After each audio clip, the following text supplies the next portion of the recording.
where Alex Pretti. I will say, the reason why I was up until 6 a.m. rage tweeting is because I did start watching a lot of videos of this.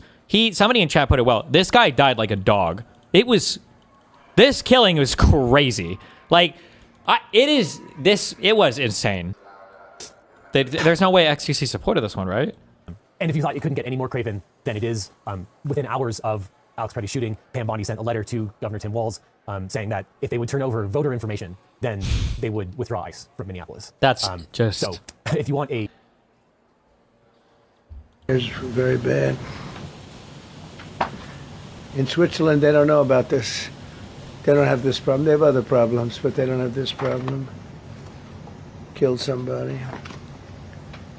I'm going through this because I think we have plenty of time. This one here is very bad. Cat memes. I know all of us have seen the video. Can I have nothing? Can I? Can I have nothing to myself? I give so much, and you take it all from me. What do you mean? You hate cats. You said you would run over a cat and feel nothing. So? I would feel your mom. Slurping it. Of what is basically the execution of Alex Pretti.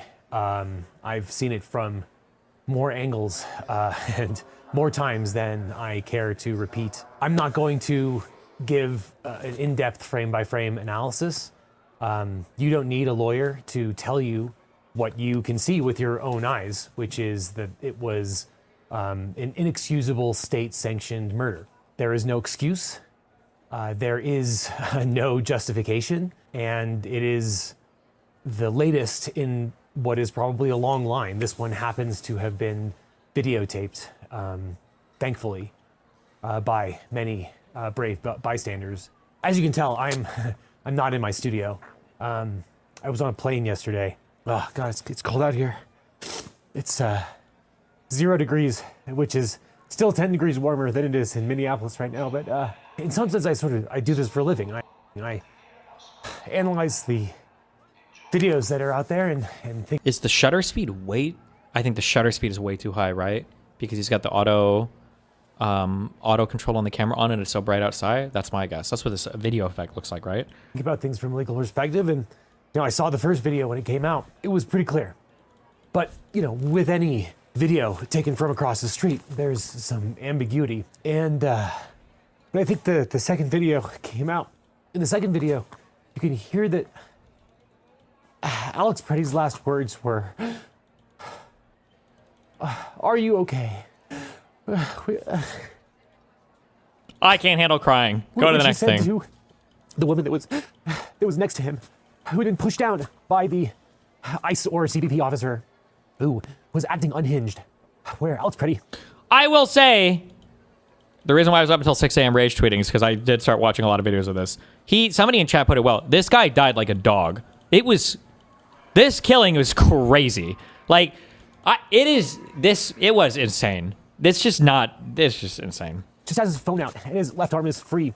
I think those were his last words, and I think those were his last acts, was trying to help the woman that was pushed down by the man in the green sweatshirt, who I think eventually was the first agent who shot him. And like I said, I'm not going to go frame by frame, but to my eyes, the last thing that Alex Pretti did was to help others. And look, my legal analysis doesn't change when the victim is, a bank robber or a saint. Everyone deserves the same rights. And it doesn't justify less the actions of what happened, but it does heighten the loss of what happened and the people whose rights are being taken away and their lives are being taken away. So look, I'm going to try and gather some thoughts, which I'm only going to do because I think a lot of people are, thinking the same thing, whether you're a lawyer or a layperson. I think we're all absolutely enraged, not only by, the loss of Alex Pretti, but Renee Good and everyone else who has been, pushed aside and has been caught in this web of what is clearly illegal action from our federal government. Like I said, it doesn't change the legal analysis, but it does say something that Alex Pretti and Renee Good before him seem to be the best of us. And there's a reason why they were gunned down. It's because they put themselves out there. And by God, that's commendable. And we need to continue to stand up because they did too. And look, you don't need to be a lawyer to know that their shootings were not justified. But I think we need to take a step back too, to recognize that, Wait, did we get XQC's position on this one? There's no way, right? There's no way XQC supported this one, right? ICE and CBP shouldn't have been there in the first place. They have no right and no duty to do crowd control, to be on the front lines using weapons against protesters. These people should not be armed. We've sort of grown inured to it, but they are not enforcing criminal law. Even when they are enforcing immigration laws, which they are not right now, it is state-sponsored protest control of people exercising their First Amendment rights. True, At best, they are enforcing regulatory and civil laws. And there's no reason they should have firearms in the first place. They, I don't even think, should have less lethals like pepper balls, and they shouldn't be using tear gas and pepper spray and bear spray on protesters. That's insane. It would be as if we gave every postal worker and every person who delivers the mail, an AR-15. They don't need it to complete their duties, and it's insane that they have been armed and are wearing flak jackets and are obviously wearing masks for no other reason than to obscure their identity and prevent accountability. Obviously, the shootings are unjustified, but the entire situation that recently Alex Pretti unfortunately found himself in, and the woman next to him, they should not have been pushed aside by these putative federal officers for exercising their First Amendment rights. They should not have been restrained. They should not have been pepper sprayed while they were restrained. And of course, they should not have been shot and murdered while they were prone and restrained. None of that. The entire situation should not have happened. 3,000 ICE and CBP officers should not have been deployed to Minneapolis in the first place. I will echo what some legal commentators have said. This is basically stochastic terrorism. If you send 3,000 untrained psychopaths with guns. This term is gone. No more. Stop anything that had to do with the alt-right or crypto, whatever. No. Stop. Get rid of this stupid fucking This is just terrorism. Stochastic terrorism, the concept of that was like, when you say words online with the goal of eventually radicalizing people such that they commit no. Bullshit. We're at the terrorism thing. When you're deploying troops with the hope, with the masturbatory excitement of instigating these types of scenarios where people will die, we're way past stochastic terrorism or whatever at this point. Into a place where people are angry, where they are. Sorry, I'm nitpicking a little bit. We're just so far past that. Effectuating the law. You don't know who's going to die, but you know that people are going to die. And I think that President Trump and I think that Stephen Miller have blood on their hands because this is what they wanted. It's honestly incredible that the people of Minneapolis in Minnesota have shown as much restraint as they have, and that they have not taken the bait and they have not responded to violence with violence. And that's incredible. And it deserves commendation, not the least of which because they're not going to be the last.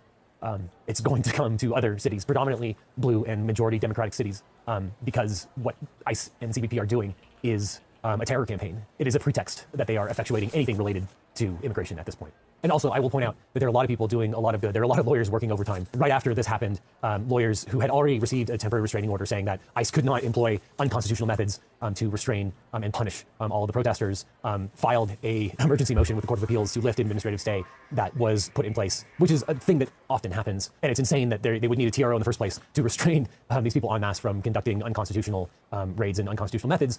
But the declarations from people who were on the scene and saw Alex Pretti shot with their own eyes. It's crazy that lawyers would respond within a few hours and get that in front of a judge. It's also, there was some parallel litigation from the Minnesota Bureau in charge of the investigation that was stymied by ICE, which is another thing for another day. Within a few hours, they had a motion in front of a judge seeking a temporary restraining order to prevent ICE from destroying evidence because they already mucked up the crime scene. The declarations and affidavits from people in support of that are also incredible. And another incredible thing that is within 2 hours, a Trump-appointed judge granted the TRO. And these are not perfect mechanisms. It's something that in the past has helped to prevent ICE from destroying evidence, which I think they did in the case of Jonathan Ross when they took all of the stuff out of his house and put it God knows where. It probably goes without saying, but it's unfortunate and it's crazy that we cannot trust federal officers in the first place, but we also cannot trust them to investigate. There are also things that Congress can and should do immediately. Obviously, they should not fund ICE in the future, but that's the table stakes.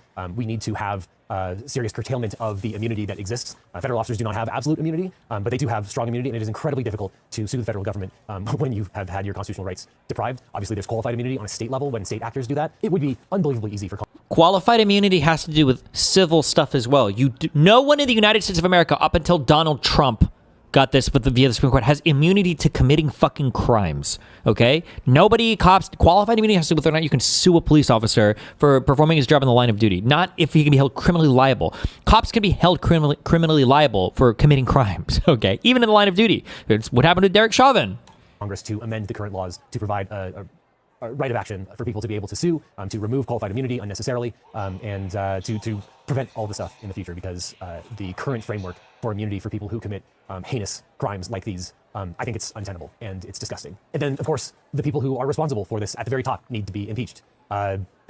This is an impeachable offense. Like I said, I truly believe that this is, or some version of this is exactly what Donald Trump and Stephen Miller wanted. And in some sense, they have gotten what they wanted. And now it's time for them to be removed from office because they are absolutely unfit from top to bottom. It needs to be removed root and stem. And if you thought it couldn't get any more craven than it is, within hours of Alex Pretti shooting, Pam Bondi sent a letter to Governor Tim Walz saying that if they would turn over voter information, then they would withdraw ICE from Minneapolis. That's just... So if you want a confession that this was never about immigration and that on some level this is about winning the next election, and that if you thought that these people couldn't get any more craven, they can, and they will, and they did. I'm flabbergasted from everything that's happened. The thing that I keep coming back to is how incredible the people who are resisting are doing in the face of such adversity and how they are rising to the occasion. I believe Attorney General Bondi said that this country was formed for respect for law enforcement. I actually think that could not be further from the truth. This country was formed by resisting and rebelling against tyranny, and that tradition is what I think people point to when they say that we engage in American activity. And we should continue to do so. I know people want to do something, and our options are limited. One thing that you can do that was recommended to me by commentator Will Stansel, who is on the ground in Minneapolis, is to donate to the Lawyers Guild of Minnesota, the ACLU of Minnesota, or Minarca of Minnesota. They are on the ground providing legal relief to the people who have been caught up in this terrible web, and are helping out the people who have been victimized by this reign of terror. So I'll leave some links in the description for that. Yesterday was a really, really bad day, but there are some glimmers of hope, and it shows that they'll come for the best of us, but that we can fight back. If you know two things about criminal procedure, one is probably you have the right to remain silent, and the other is you need a warrant. And the other is suck my dick.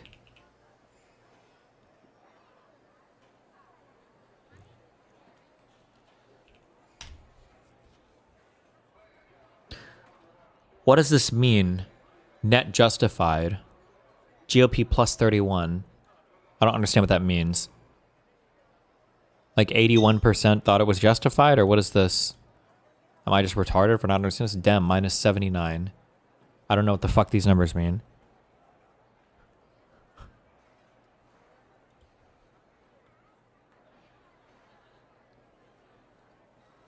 Oh, the difference between justified and not justified. Okay.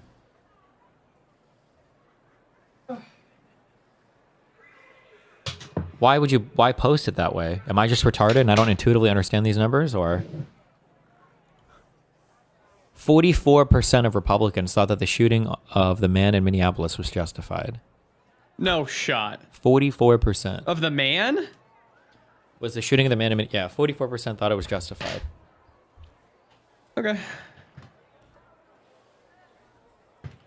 4% of Dems thought it was. 13% of independents thought it was. They just live in a different world, man. Independents are at 37% for not sure. Independents are fucking retarded, man. They truly are the most retarded. They truly are the most retarded. Where's the... Was it a Family Guy joke? Who talks about independent voters? They're the, well, we can never know crew.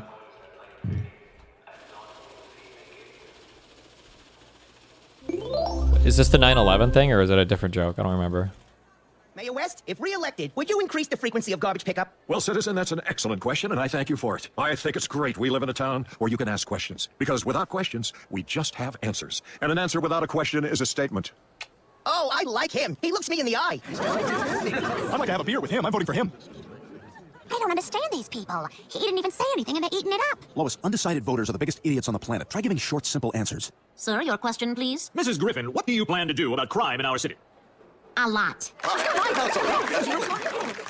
Because that's what Jesus wants. 9/11 was bad. I agree with that. I can't believe how easy this is. Mrs. Griffin, what are your plans for cleaning up our environment?